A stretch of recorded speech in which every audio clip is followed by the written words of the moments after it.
Welcome to In Real Time, where we as Heights Church are inviting you in for real conversations about leading people, organizations, and change in the new normal. We're hoping that our real discussions about our church's journey will help you as you reimagine and rebuild yours.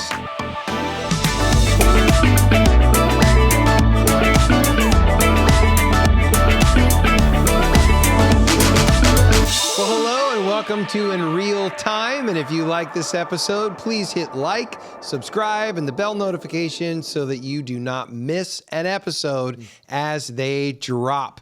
This is where we're having real conversations about leading people, organization, and change. And today we're continuing our conversation about growing our capacity.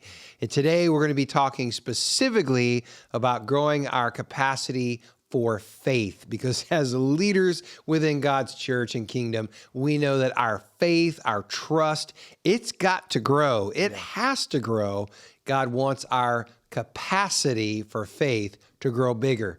Well, I'm joined by two co-hosts today, so why don't you two introduce yourselves? Yeah, my name is Tim. I am the online campus pastor. I oversee a number of ministries here at Heights Church and also a teaching pastor on staff. Great. Yeah. Great. My name is Justin, and I am the life groups pastor, young adults pastor, and hospitality as well. Nice. Yes, absolutely. Lots of good things. Well, I'm looking forward to a good conversation today. When we're talking about this idea of capacity, what we are meaning is it really is the maximum amount you can fit into something, or in this case, we could say someone. We all have limitations. Yeah. I mean, that's the reality. We do have limitations. And if you think of yourself as a box, there's limits to the box. There are corners to the box. It's only so big. Yeah. But we believe, God believes that box can be stretched and made bigger. And that's exactly what he wants to do. Right. So we dug into that in the last couple, in episodes previous to this. But today we believe that can happen. And so we're talking about how do we then stretch our capacity for faith. Yes. Now, I think some key areas of capacity of where we as leaders are going to experience this for sure. We're talking about our capacity for pressure. Yeah. Okay, as leaders. Yep. All right. We want to, there's only so much pressure I could take before I break. Oh, no So doubt. I could have a greater capacity to have greater pressure before that happens. Yeah. Right. There are decisions that are going to impact a lot of people. Yep.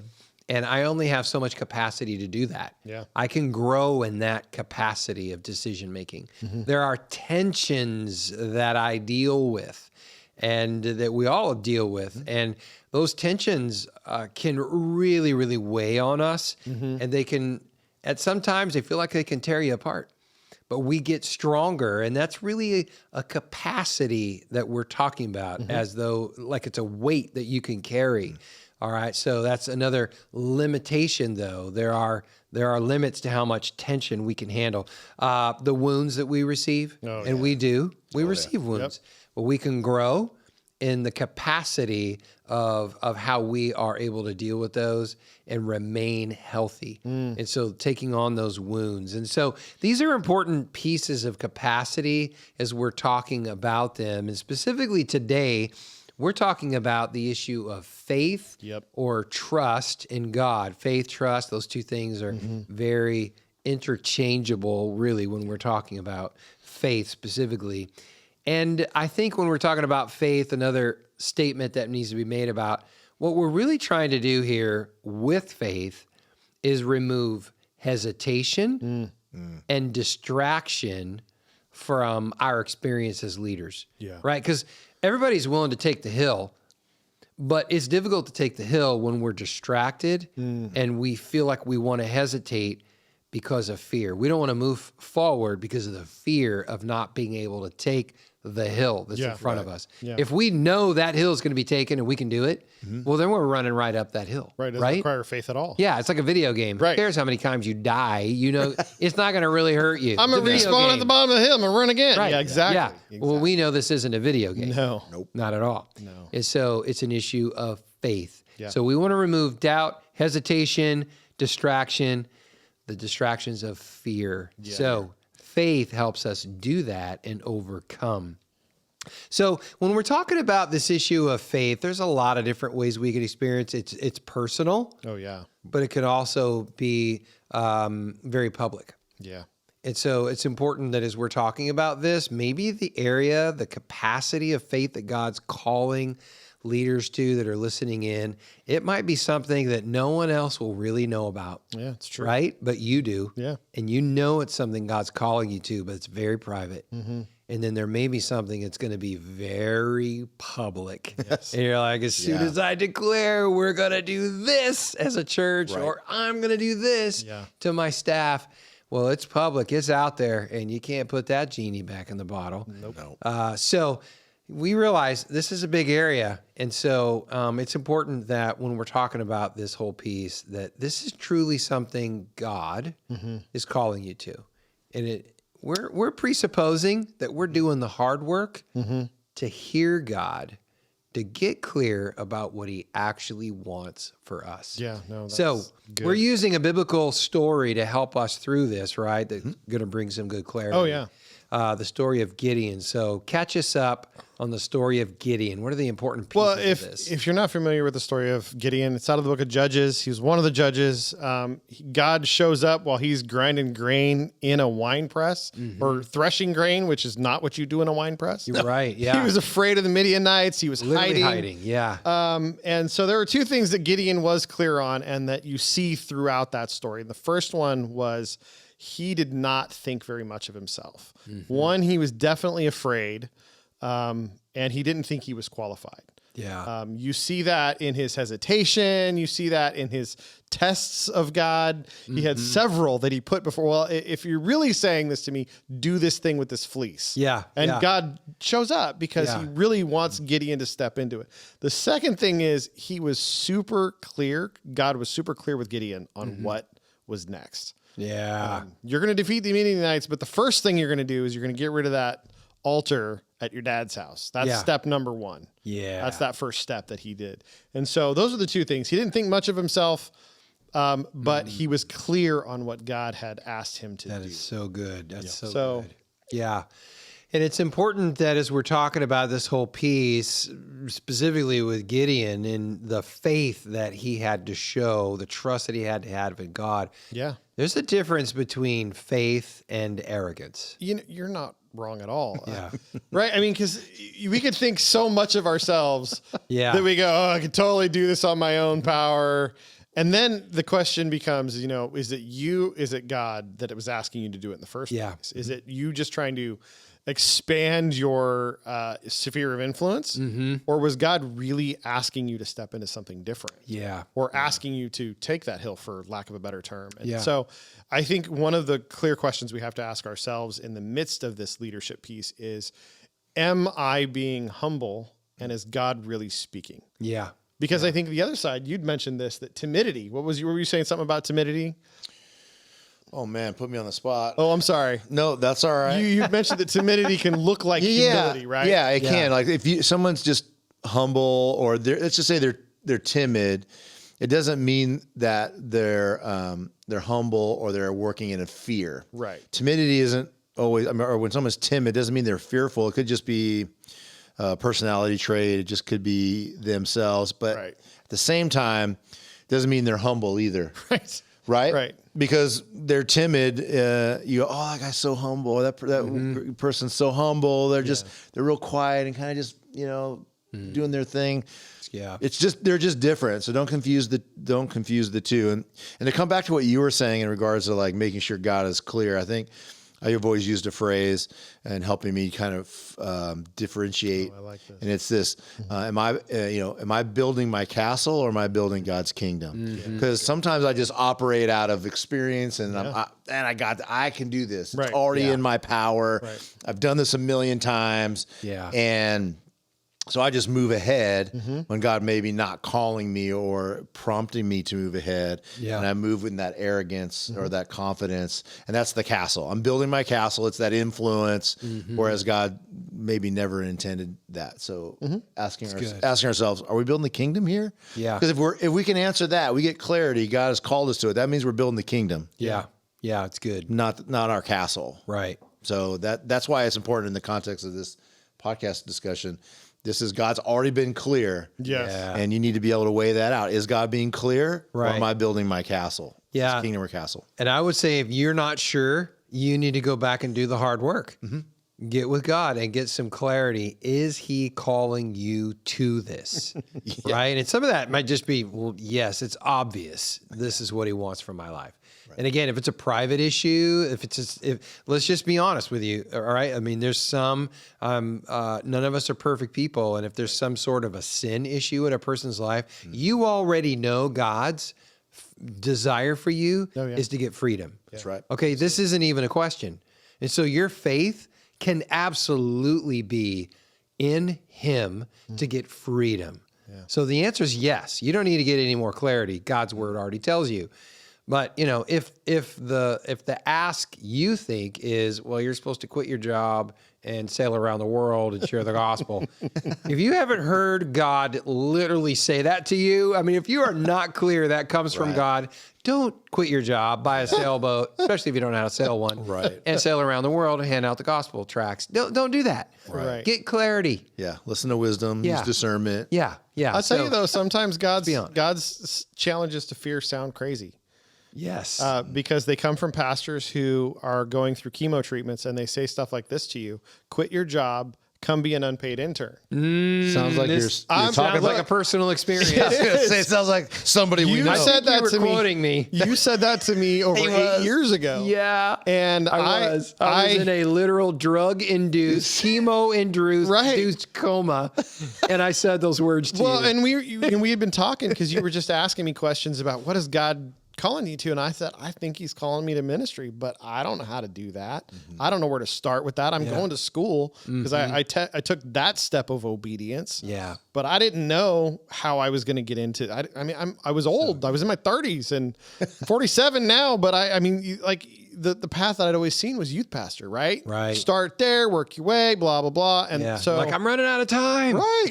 Like I'm too old to be a youth pastor. That's what I thought, and so, but I heard God say, why not? Yeah. Why can't you do that? And I went, that's crazy. What's wrong with you? Yeah. But it was so clear that it was God. Yeah. The moment I reached out to a couple people in my life, they went, why not? And the moment they confirmed that, I was like, oh, dang, I'm about to quit my job and go work for no money. And I did. And it turned into what I am today because God moved me through that process. But it was taking that first step of obedience when it sounded crazy, but there was confirmation in the midst of it all. I love that. So yeah, this is a great story. And again, to remind ourselves, Gideon, he's clear that he doesn't think much of himself. He is not humble. He is insecure. Absolutely. But he knows God has called him to great things. And he also knows God called him to something, not to defeat the Midianites first. He said, go tear down that altar at your dad's house. So he has a clear act of obedience in front of him. Yeah. And so there is this stretching of faith for him. He's panicked in all of it. But there is this desire to trust God in all of it. Absolutely. And we find ourselves in these places, and they're very uncomfortable. And he was very uncomfortable as he did it, but he did it. I'm wondering, do you guys have something in your lives right now where you say, you know what, I'm being stretched currently. My capacity of faith and trust in God. Can you talk to me about something right now that you're being stretched in? So almost 2 years ago, you approached me to step out of student ministries and into a new role here at Heights Church after 26 years working with student ministries. And we just were formulating what that role would be, a little this, little that. And then it just kind of started to grow. And I was kind of, it felt like I was at my capacity last year at around August, September. And then all of a sudden we realized there was an opportunity, I would say that the men's ministry was in need of looking for a new leader. Yeah. And I was managing the person over that. Yeah. And conversation, and next thing I know, I'm getting pretty passionate about it. God was pushing me towards it, and he made it. To be clear, I did not ask you to do this. He did not ask me to do this, but in a conversation, you and I had many conversations. Yeah. I remember this particular one in my office. We're sitting there talking about what we would be looking for Yeah. in our next candidate. Yeah.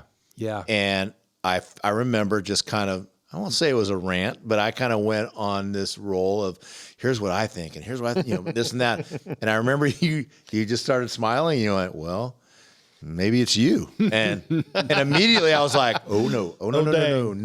That's not what I'm saying. This is just what I'm passionate about. Right. Right. And so started praying about it. And over the next month or two, God made it really clear. Yeah. It is you. It is you. And then it was okay. Yeah. But Now what? Yeah. there it is. And there was just a lot of fear. And the fear wasn't, for me, it wasn't, could I do it? The fear is could I do it the way God was calling me to do it? And that was in humility. That was, I was out of my comfort zone, all these other things. Like, I'm like, I can check boxes, but I want to lead men. Yeah. I didn't want to just tickle their ears. I really wanted to live it out in front of them. I really want them to see it, experience it, so that their lives would be transformed because of what God was doing in my life. Yeah. So I was really scared. I was really fearful, and but I took that step because we knew God was being clear, and so I just took that first step, and then built a leadership team, and then moved forward, and we had our first event, and twice as many men showed up that we thought were going to show up. Yeah. And So good. it was it's an amazing thing. So yeah, that's the most recent. I mean, we're talking about real time. Right. In real time. This is, that's our event was like a month ago. 3 weeks ago. Yeah. How about you, Justin? Are you being stretched in this area of faith? Man, it's funny. It seems like I turn around and you go, hey, I got a thing I want to talk to you about. I'd really like you to do this thing over here. And it just makes sense for you to take this on. And you're not wrong. And so I feel like a lot of times I was an associate pastor, was going to school, finished all that stuff up, and then God kind of cleared the decks for a minute to let me kind of heal and rest from the journey that was. And then he put this thing in my heart to lead these young adults. And then he put this other thing in my heart to do. It's good. To lean into hospitality and help our people feel really welcomed and loved when they walk on campus. Because that's the vision. Yeah. Like, I want you, the moment you drive on, to have people smiling and waving at you, to feel like, wow, feels like home. Yeah. Like, that's the dream, right? And that's what we're always talking to our hospitality team about. And now, hey, we've got this prayer partner team, and all of a sudden God starts putting these dreams in my heart about, hey, this new thing. And I'm like, Lord, this is a lot. Like, this is a lot. I feel like I have a lot on my plate. And so I have to trust him that he's going to bring the right people. He's going to help me in, all those aspire acrostic. If you listen to our last podcast, that's right. I got to do all that stuff Yeah. in real time, real fast. And so, And he will. yeah, he always will. does. Yeah. And then, Agreed. you take the ministry side out of this for a second, and then you've got your own personal family stuff, right? Like, there's a lot in my personal life going on right now, and it just requires me I got to lean into Jesus all the time. Right. I have to trust him all the time. There's no room for, maybe not today. It's always daily chair time. Yeah. Because without my chair time, I'm a hot mess. But here's what I can tell you, and this is the truth that's been in my life, is when you step in and trust, the momentum of that trust, because of his faithfulness, it propels you forward. Yeah. Yeah. Because you can look back, and this is, I know you're probably going to ask a question good. about this, but I always think back to the things like that story that I shared when he showed up. He called me to this thing. He didn't call me to it just to abandon me in the process. Yeah. Right. That's right. He didn't bring you this far just to bring you this far. No. And so I lean on that a lot, and I look back at all the faithfulness that he's done along the way. Yeah. Yeah. It's good. And it just helps me go, he's going to show up. Yeah. It may just look different than I think it's going Right. to. Yeah. It may be a different person than I anticipate it being. And it may end up being different, but if I keep my expectations open, Yeah. and just that you're going to show up and that he's going to provide some way, shape, or form, I can have great confidence in that. That's good. And so am I being stretched? Yes. Is it uncomfortable? Absolutely. Yeah. But do I trust him in the process? Yes, I do. Yeah. So there's that weird Good. balance of, And you were able to then move forward in obedience. yeah. So you're taking all that into account, right? Right. Yeah. And It allows you to just, like you said, that momentum just carries, No, it totally makes that does. first step of obedience a whole lot easier. It does. Yeah. It does. And I love about Gideon's story is by the time he actually gets to the defeat of the Midianites, God's already shown up multiple times to prove that I'm going to take care of the Midianites for you. Yeah. Just look back at what I've already done. Yeah. My favorite is the dream in the camp with the wheel of bread or wheel of cheese that rolls into camp. These two guys talking to you. I had this dream about this wheel of cheese or wheel of bread rolling into camp. Oh, that's because Midian's going to come down and wipe us all out. Like, that's the dream. Yeah. Like, that just, it's just absolutely wild. It is wild, but God made it happen. It was so good. It does. You know, I think that definitely our experiences of faith today, we need to be able to look back on our past and they inform our current stretching of faith capacity. Yeah. So I know that's what we've been talking about here is really, really good.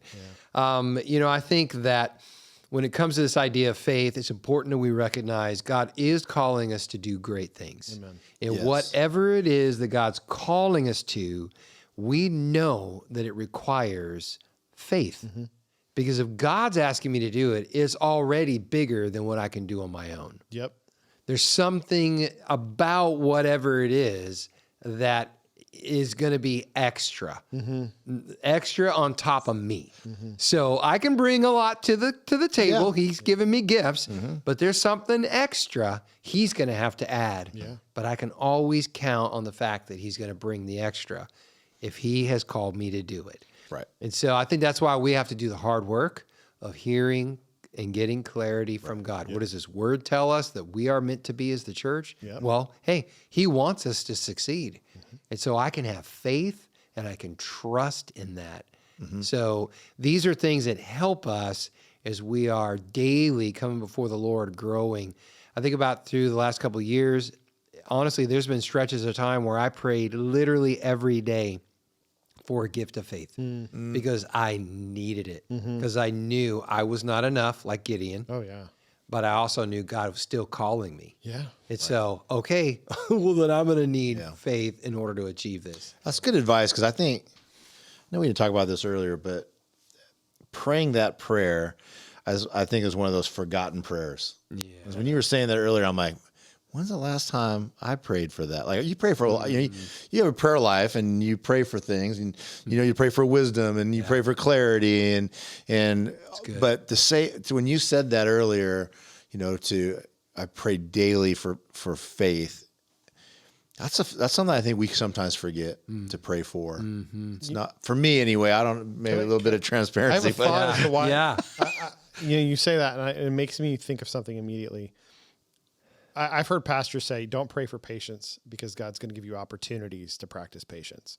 Right? Yeah, so we've almost bought that lie that, don't pray for that because God's going to give you opportunity. That nonsense, man. If you really want it, get in and do the work. Like, pray for that. Right. Let God stretch that, because the end result will be that you're stronger. You're going to be more patient. You have more faith. You have more patience. You have those things. Yeah. The lie that we shouldn't be praying for these things. Yeah. Because he'll give us the opportunity. Yeah. It's the very thing we want. Right. Yes, it is. And it's alluding to, because it's in partnership with him. And what it sounds like when you say, I want to pray for patience. Well, be careful. He's going to give you opportunity to learn patience. Oh, yeah. That's fear. Right. There you go. That's that fear. That's good. And that's keeping you from God's best. Yeah. In that area of patience. How many times have we heard people say, throughout my ministry, I've heard people say, how come God doesn't do the miracles we see in the New Testament? Well, some of it's just God's will. But some of it is the fact that we're not willing to take the same risks. Yeah. That's correct. We're just flat out not. It's fair. And so because of that faith is not going to be needed, and we don't even see the miracle because we never asked for it in the first place. We passed over the opportunity. Yeah. And so when it thinks of leaders, I think, hey, God, I don't want to be that leader. I want my faith to be so big that when you call me to do anything, that I will do it. Now, I'm not going to tell you today that I do that. I'm sure I miss those opportunities. Yep. I know I do. So I'm not here to say, I'm perfect, be like me. I'm saying, hey, we're all in a place where we need our faith, our trust in God to be grown. I have so much capacity, but here's what I know. God wants to give me more. Yeah. Yeah. He wants to give me more. And if you're cruising in comfort, Yeah, then you're not growing your capacity. that's right. That's right. Because we like comfort. Yeah, we do. I like comfort, I love comfort. right? But it's like that's what keeps us from praying those prayers. Yeah, but don't we want to do the really cool stuff too, the exciting things where Yeah. we get to see, look what God just did. I know. You Well, know, that's a risky business, Yeah. but it's one he called us to. That's right. So how risky is it? well, it just makes me think. not. We've been digging into the book of Luke in young adults, and if you have faith the size of a mustard seed, yeah. Jesus tells us, hey, you could tell you that mulberry tree be uprooted and planted in the sea. Well, that's because that faith grows over time. Yeah. It's not just the tiny little seed of faith. It's something that gets planted, grows. God does a work in you with, Yeah. and brings you to that point. It's good. So I just, man, this is one of those capacities that I go, and I love this one. I want to grow here. Yeah. I want to step into the crazy, Lord. I want you to say, do this nutty thing. And we go, yep. Yeah. Like, Because every time that God's been clear and I step into the uncomfortable, holy smoke, I'm so thankful. oh, no Oh, yeah. doubt. I am so Agreed. thankful that I No stepped into doubt. the uncomfortable. Yeah. Yeah. I'm so thankful I stepped into. After the stretch, mind you. After the stretch, After the yes. stretch is done. That's true. Yeah. I always look back and But, go, oh, that but I'm was just so awesome. thankful because, Yeah. man, I'm just seeing God do so many incredible things Yeah. because I was willing to be uncomfortable. That's right. As we're talking about this, I'm thinking the question I always, in lack of faith, ask myself is, what if it doesn't happen? What if I stretch myself, if I make that known Yeah. and it doesn't happen? But you know what? That's fear. Yep. What I should be asking is, what if it does? Yeah. Because that's what God sees. Reframe it. I want to see what God sees. can I That's vision. That's fueling my faith. Right. So what if it does? And I think we're talking to a lot of leaders who probably saying, okay, I can feel God calling me to some things. They might be private. They might be public.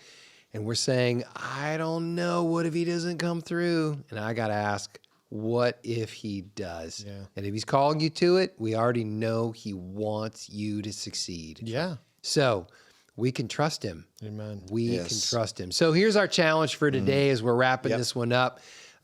What's one thing, at least one area that God's calling us to exercise faith in, to grow our capacity, to make our box bigger when it comes to our faith and our trust in him? There's at least one thing. I know there is. So anything else need to be said, guys? No, this is really good. Thanks. Okay. So All that might right. be a part of it. Yep. Yeah. Well, So thanks good. for having a real conversation about leading people, organization, and change. Thanks for joining us for In Real Time. And again, please hit like and subscribe, the bell notification. That way you won't miss one episode as it drops. So we thank you for being with us for In Real Time.